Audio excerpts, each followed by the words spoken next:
The island of Sodor is surrounded by beautiful blue sea. It has fields of green and sandy yellow beaches.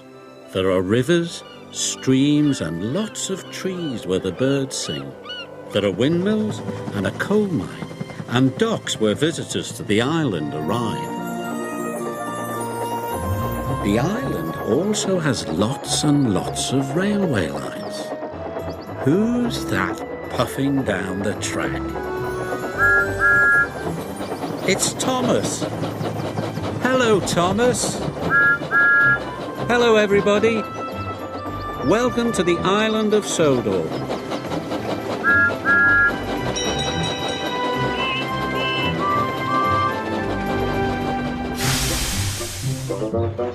It was a glorious summer day on the island of Sodor.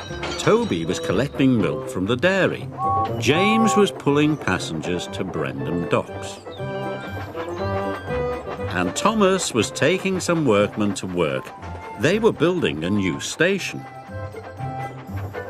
Every day, Thomas had to take the workmen there and bring them home again. I can't wait for the grand opening, he told Annie and Clarabelle excitedly. There's going to be flags and a big band.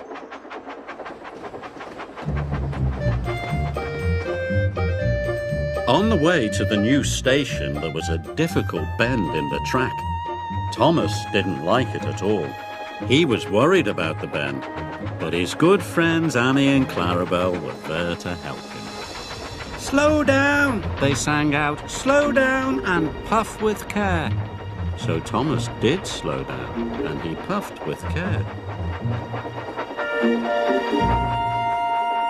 Thank you, Thomas puffed to Annie and Clarabelle. I couldn't have done it without you.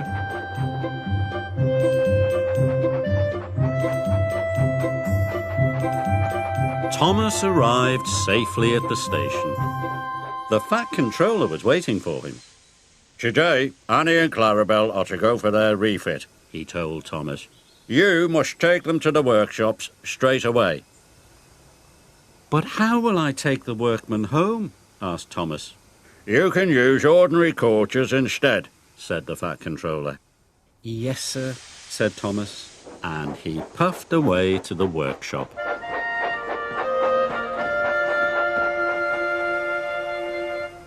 Thomas said goodbye to Annie and Clarabelle. He was sad. I don't know how I'll manage the difficult bend without you, he told his friends. The next day, Thomas puffed to the coach yard. He was still thinking about the difficult bend. Thomas went too fast and gave the coaches a mighty biff. The carriages rolled along the line and bumped into James. Watch what you're doing, James snorted. Sorry, Thomas puffed. Thomas was missing Annie and Clarabelle. He would never have biffed into them. Soon Thomas was on his way to pick up the workers at the new station. Difficult bend, he puffed nervously. The difficult bend came nearer and nearer. Thomas was supposed to slow down, but he wanted to get past the bend quickly. So Thomas went faster and faster.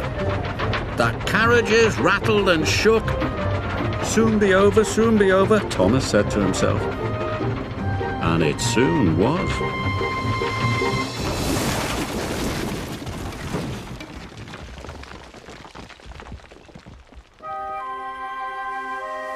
Luckily, no one was hurt. But Thomas felt sadder than ever. Harvey arrived to help clear up the mess. Harvey didn't like seeing Thomas so unhappy. I can't go round the difficult bend, Thomas wheezed sadly. I'm not a useful engine without Annie and Clarabelle. You are a really useful engine, said Harvey, and a jolly good friend. And he puffed away.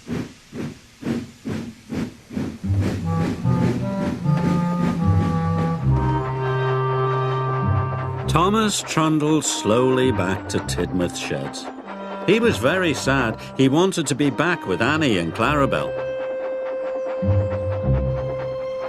Suddenly, Thomas saw a line of troublesome trucks rushing towards him. They had come uncoupled from Edward.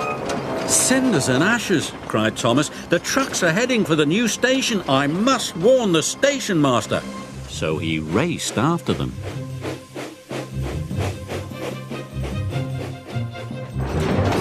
The troublesome trucks clattered along the track. Thomas was determined to save the new station, so he dashed after the runaway trucks. Thomas went faster and faster. He raced past the trucks, but he was nearly at the difficult bend.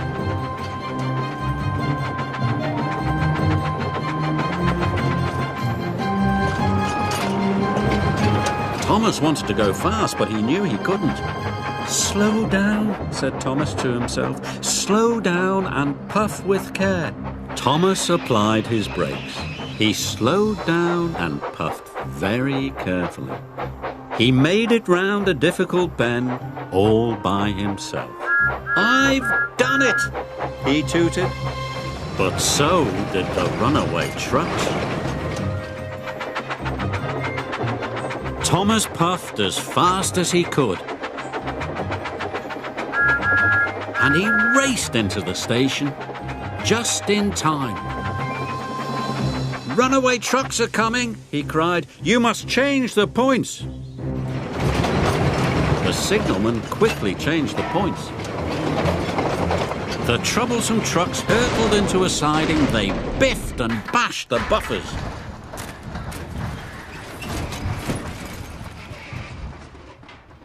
But the station was safe.